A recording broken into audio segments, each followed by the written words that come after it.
While that fire rages in Lake County, another ripped through the Delta. This is what firefighters are up against in Lake County tonight. A Healdsburg firefighter on one of the Sonoma County strike teams posted this video. They are headed for the front lines of the Rocky Fire near the community of Lower Lake. Kate Kogarin is there for us tonight. Kate? Well, Alan, this fire here is growing in all directions. We're keeping an eye specifically on the one behind us. If you take a look now, for a moment, we actually thought we might have to leave this area because it was moving pretty quickly. Right now, I can actually hear it roaring and I can feel the heat from this fire. And some nearby neighbors tell me it's the sight of this ominous glow that will keep them up at night. I didn't sleep all night. It's just I'm scared to death. You know, I'm just scared to death. That DC-10 holds over 10,000 gallons of fire retardant. From our standpoint, 10,000 gallons look like a drop in the bucket compared to the thousands of acres burning. The helicopters just look so tiny, and them dropping this little bit of water on this fire that was just madly out of control. Take brush one, engineer, you got half a tank. Jim Borowski came back to his house after he thought it was safe. As we drove back, the flames were still spotty here and there. Within an hour or two after I got to the house, I realized I shouldn't be here. More than 600 firefighters from all over the Bay Area and Southern California in the air, in engines, and on foot, furiously fighting the flames. But Mother Nature fought back. And this 4-year drought, dry vegetation made for some serious spotting across the lines. Despite firefighters' best efforts, the wind picked back up, bringing new life to the fire. And under the scorching sun, triple-digit heat, new flames ripped through hundreds of more acres. And I've never seen flames so tall, 200, 300-foot flames. Lake County, with dry brush and rugged terrain, make it one of the worst landscapes for firefighters. And there's nothing stopping it, and it's very rugged territory, impossible to put it out. So far, Jim's home is safe. Everything burned. It just burnt. But Stephen Gilardi's Wilderness Ranch is gone. We've got to face your worst nightmare, to have your entire place burn up. But then, you know, it's just something you have to go through, and it's not the end of the world. Seems like you're pretty optimistic. They have to be. Take a look, guys. I really am hearing a lot of roaring. You saw just 2 minutes ago that those flames were really low and now they're surging. I've never seen a fire grow this fast, this quickly. I know firefighters are sincerely hoping that the cooler temperatures overnight will give them some reprieve, but from where we stand, it is only growing. And I know that CAL FIRE is really relying on air tankers and helicopters to help them out in this fire because there are just some areas that firefighters just can't reach. We are live in Lower Lake. Kate Kogarin, KPIX 5. KPIX 5's Kate Kogarin live in Lake County with what's keeping crews from getting control of the fire. And Kate, that fire getting close to you.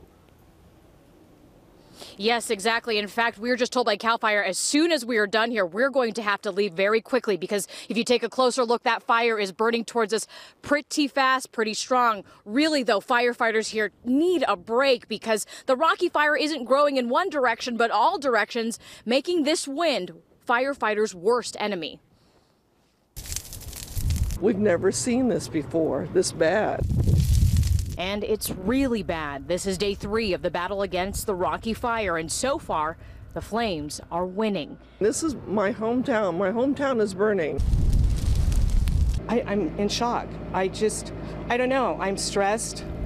I'm just like, I don't know. I don't know what to do.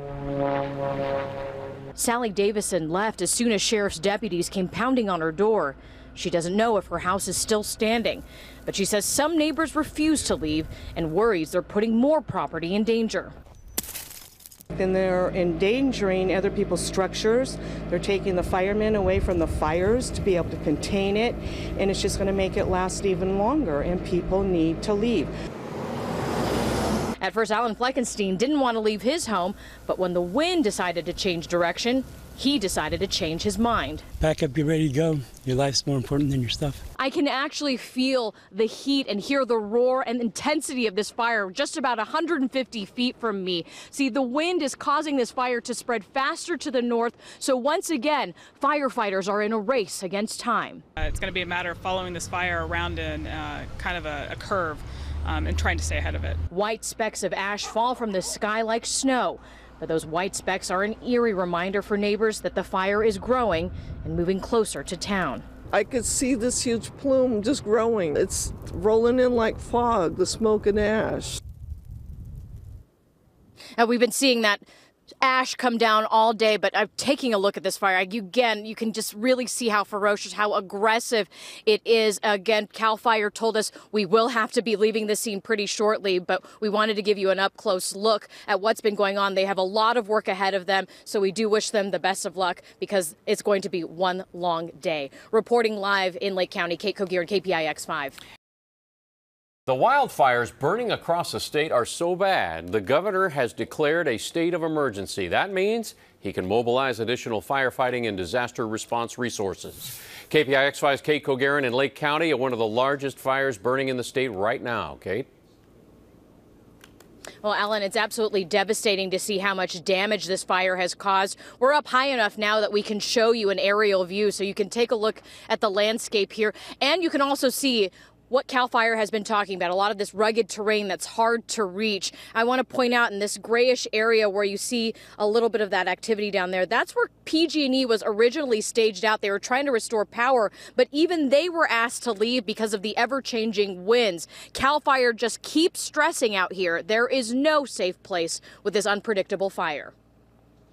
City brush one, engineer, you got half a tank. Pieces of ash were coming down, and the sky is hot above you. The ash remnants of people's barns, homes, and lives falling down on the town of Lower Lake. This is my hometown. My hometown is burning. And some neighbors are refusing to leave their homes, scared to say goodbye to a lifetime of memories. People aren't willing to leave, which shocks me. It's like there's nothing so valuable as your life. Firefighters are furiously trying to get everyone out of the area because this fire is growing with a vengeance. 1521 Charlie. The winds have picked up today. They got some north wind coming out on it, definitely increasing in size as we're standing here. And as much air and ground crews are working to contain it, the biggest concern right now, the fire jumping Morgan Valley Road, blocking the only way out. In that area, you have one way out, and if that is cut off, you're not getting out. Now, on that note, I just got a new update from CAL FIRE that north wind has caused the fire to jump across Morgan Valley Road, which is what we're showing you right now. It's also where we were last located. We know there are some ranches out there as well as some animals out there.